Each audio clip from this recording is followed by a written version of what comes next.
ច្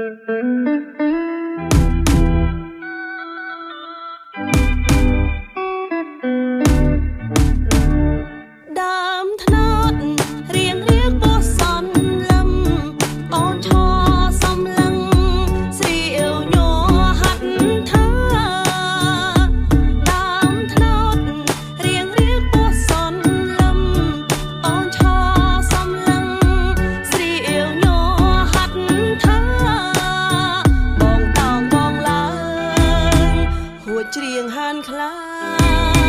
បំពងយល់ជាចង់វឹងភ្លេងអូណាជាចង់វឹងភ្លេង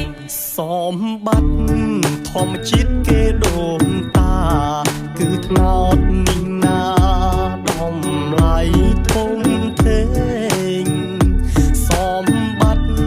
ធម្មជាតិគេដូន